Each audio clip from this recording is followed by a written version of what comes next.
الحمد لله رب العالمين والعاقبة للمتقين ولا عدوان إلا على الظالمين وأشهد أن لا إله إلا الله وحده لا شريك له ولي الصالحين وأشهد أن محمدا عبده ورسوله وصفيه من خلقه وخليله سيد الأولين والآخرين اللهم صل عليه وعلى آله وصحبه ومن اتبعهم بإحسان إلى يوم الدين أما بعد.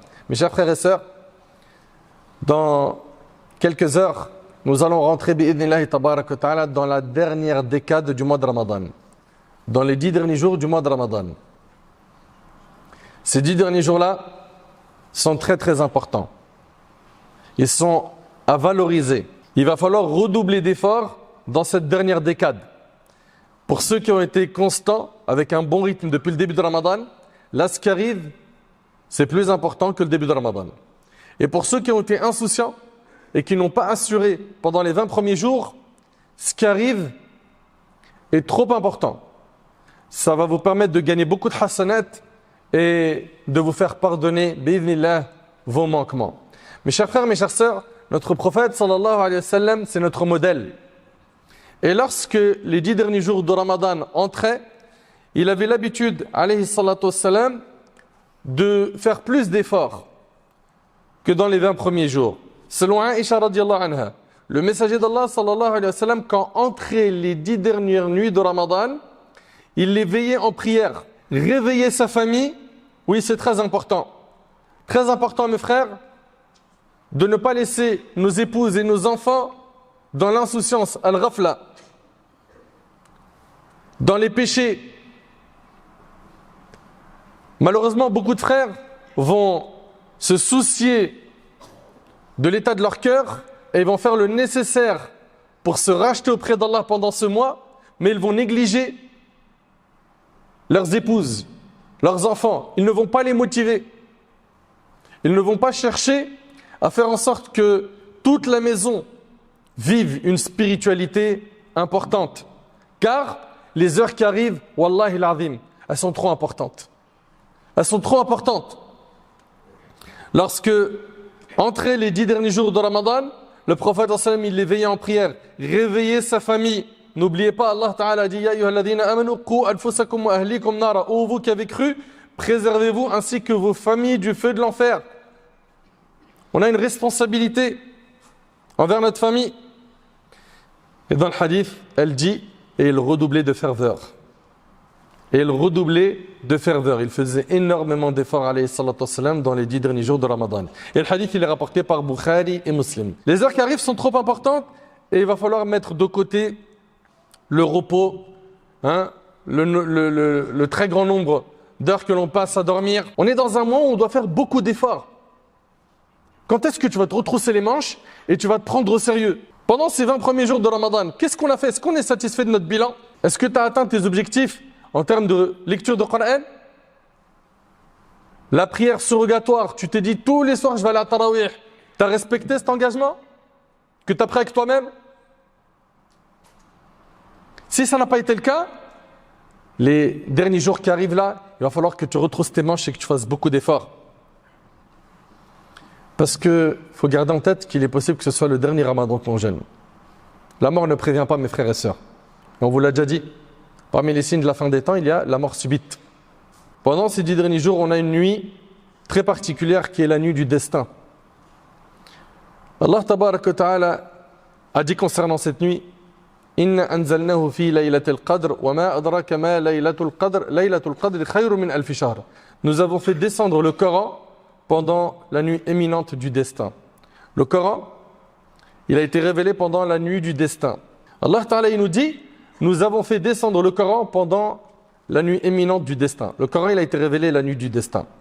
Allah Ta'ala, il dit: qui te dira ce qu'est la nuit du destin? L'œuvre accomplie pendant la nuit du destin, nous dit Allah, est meilleure que cette même œuvre accomplie pendant 1000 mois. Allahu Akbar. Et notre bien-aimé alayhi salatu wassalam, dans Sahih al-Bukhari, selon Abu Hurayra radiyallahu anhu, a dit: quiconque veille la nuit du destin avec foi et espoir en la récompense divine, ses péchés antérieurs lui seront pardonnés. Et c'est rapporté, on vous a dit, par Bukhari et Muslim. Subhanallah. Tu vas faire des efforts à prier la nuit du destin, Allah il te pardonne tes péchés passés. Et cette nuit-là, elle a des particularités. Premièrement, c'est que c'est dans cette nuit qu'Allah tabaraka wa ta'ala a révélé le Coran. En fait, le Coran est descendu intégralement lors de cette nuit au ciel le plus proche de la terre pendant le mois de Ramadan, puis révélé progressivement en fonction des événements au fil des mois et des jours pendant les 23 ans de révélation qu'a connu le prophète sallallahu alayhi wa sallam. Deuxième particularité de cette nuit qui est la nuit du destin, c'est qu'elle est meilleure que 1000 mois. Allah Ta'ala dit Laylatul Qadri khayrun min alfi shahr. Subhanallah. Plus de 80 ans d'adoration. Le prophète sallam dans un hadith, il a dit ma communauté vivra entre 60 et 70 ans et peu d'entre eux dépasseront cet âge.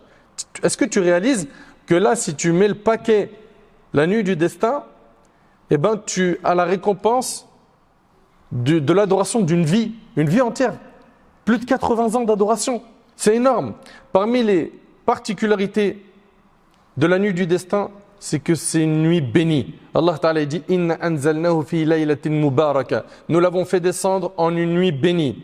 Parmi les particularités de la nuit du destin, c'est que pendant cette nuit, les anges descendent du ciel vers la terre par ordre d'Allah Tabaraka wa Ta'ala. Tanazzalu al-malaikatu war-ruhu fiha bi'idhni rabbihim min kulli amr. Durant cette nuit, nous dit Allah, les anges et l'esprit c'est l'ange Gabriel, ne cessent de descendre du ciel vers la terre sur ordre de leur Seigneur, porteur de tout ce qu'Allah a décrété pour l'année à venir. Cette nuit-là est tellement importante, la nuit du destin, qu'Allah Tabaraka wa Ta'ala a révélé une sourate, subhanallah, une sourate complète pour parler de la nuit du destin. Vous connaissez tous sourate Al-Qadr. Mes chers frères, mes chères sœurs, cette nuit, la nuit du destin, on a dit qu'elle se trouve dans les 10 derniers jours. Mais quand exactement? Le prophète il a dit dans une parmi les nuits impaires de la dernière décade. C'est-à-dire que ça peut être soit le 21 du mois de Ramadan, ça peut être le 23, ça peut être le 25, ça peut être le 27. Et d'ailleurs, souvent nos mosquées sont pleines le 27. C'est pas systématique que c'est le 27. Ça peut être également le 29 du mois de Ramadan. Aïcha radiallahu anha, la mère des croyants, radiallahu anha, relate que le prophète a dit « Cherchez la nuit du destin dans les nuits impaires des 10 dernières nuits. » Vous entendez? Cherchez la nuit du destin dans les nuits impaires des 10 dernières nuits, c'est rapporté par Bukhari et Muslim. Et Ibn Hajar rahimahullah a dit « La vie le plus fort est que la nuit du destin change de jour chaque année, mais reste dans les nuits impaires des 10 derniers jours. » C'est-à-dire soit le 21, soit le 23, soit le 25, soit le 27, soit le 29. Cette année, ça peut être par exemple le 21. L'année prochaine, ça peut être le 25, ou hakada, comme vous avez pu comprendre. Ibn Abd al-Barr, rahimahullah, est de cette opinion. Ikhtar ibn Abd al-Barr, annaha tantaqil fi kulli witrin min al-ashr al-awakhir. C'est dans Tamhid. Il est de la même opinion qu'Ibn Hajar, qu'elle change de date chaque année. Très bien. Et si Allah subhanahu wa ta'ala a caché la nuit du destin, qui vaut mieux que 1000 mois d'adoration, c'est pour qu'on fasse des efforts pendant justement les dernières nuits de Ramadan. C'est pour qu'on fasse des efforts pendant les dernières nuits de Ramadan. Tout comme il a caché l'heure d'exaucement du jour du vendredi. Pourquoi? Pour qu'on fasse des efforts à faire dua pendant la période où l'imam est sur le minbar jusqu'à la salat et aussi la dernière heure du asr. Comme vous le savez, le dua il est exaucé. Aïcha radiallahu ta'ala anha a dit au messager d'Allah, s'il m'arrivait de savoir quelle nuit est celle du destin, dis-moi ce que je devrais y dire. Et là le prophète sallallahu alayhi wa sallam lui a dit de dire Qouli Allahumma innaka afuun tuhibbul afwa fa'fu anni. Voilà ce qui est recommandé. Ça, c'est ce qui est sunnah. À dire quand? La nuit du destin. Donc dans les nuits impaires, rappelez-vous de dire cette invocation. Allahumma innaka afuun tuhibbul afwa fa'fu anni. Ce qui signifie oh Allah, tu es certes pardonneur et tu aimes le pardon, alors pardonne-moi. Et c'est rapporté par Tirmidhi. Et Aïcha radiallahu anha, elle a dit Law araftu ayya laylatin laylatul qadri ma sa'altu Allah fiha illa al-afiya. Elle a dit si j'avais su quelle nuit était Laylatul Qadr, je n'aurais demandé à Allah durant celle-ci que le salut. Que le salut. Et elle a dit également Law alimtu ayya laylatin laylatul qadri kana aktharu du'a'i fiha as'alu Allah al-afwa wal-afiya. Si j'avais su quelle nuit était Laylatul Qadr, la majorité de mes invocations durant celle-ci aurait été je demande à Allah le pardon et le salut. Donc voilà, demandez pardon à Allah, multipliez les formules de demande de pardon pendant la nuit du destin. Il y a des signes qui nous permettent de reconnaître cette nuit. Parmi ces signes, Ubay ibn Ka'b radiyallahu anhu a dit concernant la nuit du destin, son signe est que le soleil se lève le matin qui la suit sans rayon. Sans rayon. Et c'est rapporté par l'imam Muslim. Ça, c'est le premier signe. Deuxième signe qui nous permet de reconnaître la nuit du destin, c'est tiré d'un hadith d'Ibn Khuzayma. D'après Abdullah ibn Abbas radiyallahu anhuma, le prophète a dit à son propos, à propos de la nuit du destin, c'est une nuit douce, ni chaude ni froide, dans laquelle le soleil se lève avec une légère rougeur. Donc premièrement, c'est une nuit qui sera suivie d'un soleil sans rayon. Également, le soleil se lève avec une légère rougeur. Et troisième signe, c'est qu'il est clair. Le soleil est clair. Ça, c'est les trois signes. En dehors de ces signes, tout ce que vous allez entendre, c'est faux. Mes chers frères, mes chères sœurs, parmi les choses qui sont recommandées pendant les 10 derniers jours, il y a l'I'tikaf, la retraite spirituelle. Le fait de rester dans la mosquée, de ne pas en sortir pendant les 10 dernières nuits de Ramadan. C'est ce que faisait le prophète sallam pour pouvoir gagner la récompense de la nuit du destin.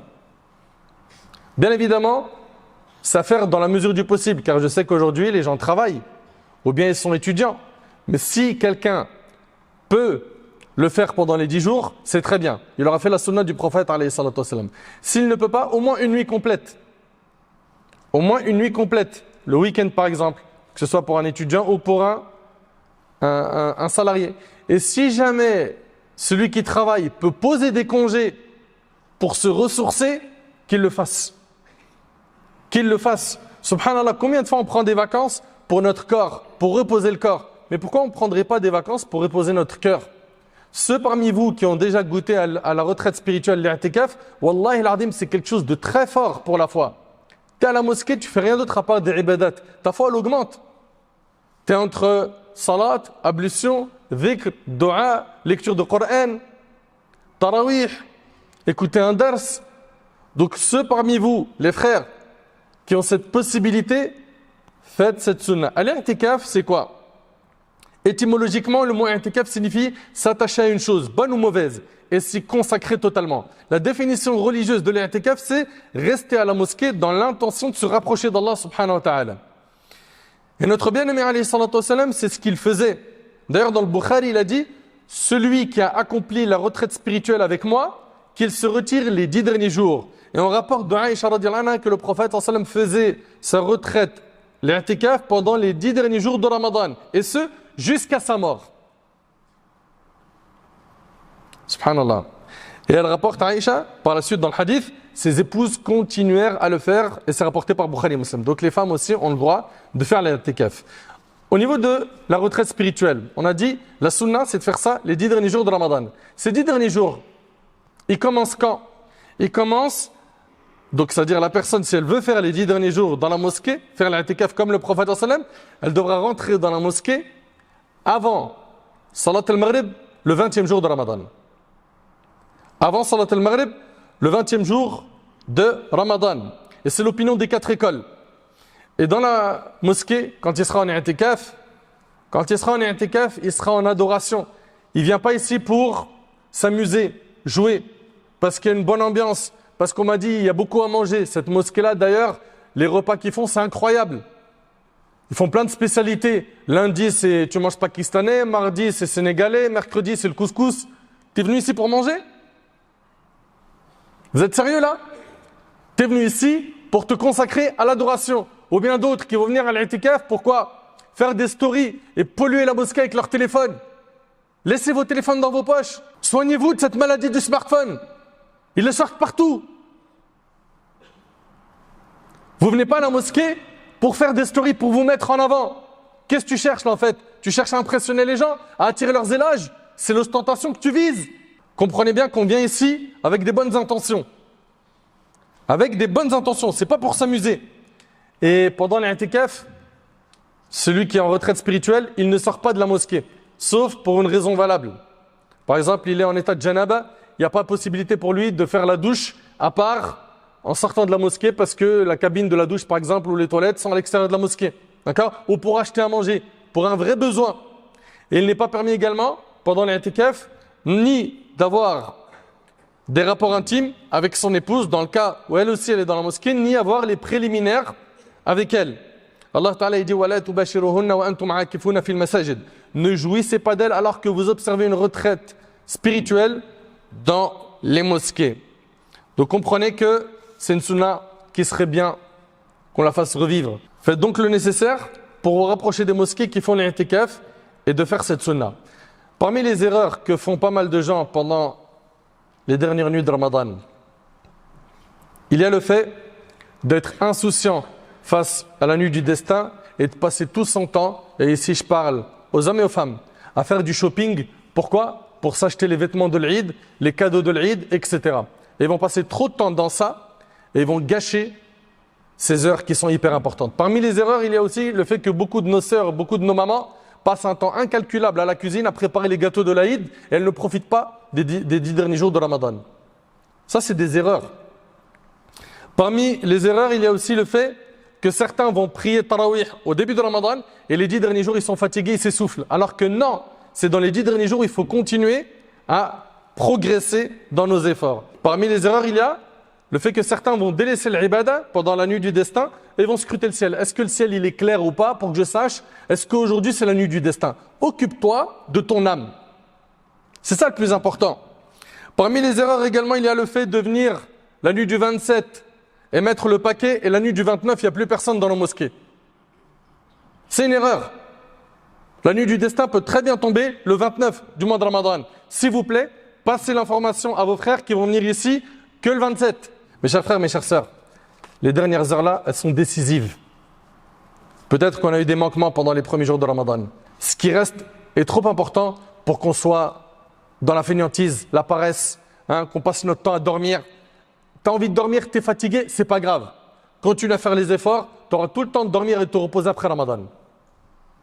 Et tu es fatigué, tu n'arrives plus à tenir le rythme avec Tarawih, etc. C'est pas grave. La fatigue, elle partira après Ramadan. Et les récompenses resteront bi'idhnillah. Donc faisons le nécessaire pour nous motiver et motiver ceux qui sont autour de nous, surtout ceux qui ont perdu leur souffle en chemin et qui ne veulent plus faire d'efforts, car les 10 dernières nuits contiennent une nuit qui vaut mieux que 1000 mois. Si Allah tabarak wa ta'ala te permet de faire des adorations et que ça coïncide avec la nuit du destin, imagine-toi, tu auras gagné une récompense de quasiment une vie d'adoration. Une vie d'adoration. Plus de 83 ans d'adoration. J'implore Allah tabarak wa ta'ala de nous faciliter ces dernières nuits de Ramadan. J'implore Allah tabarak wa ta'ala de nous guider vers le droit chemin, de nous pardonner nos manquements. J'implore Allah subhanahu wa ta'ala de nous accorder la piété, la sincérité, la véracité dans les paroles et les actions.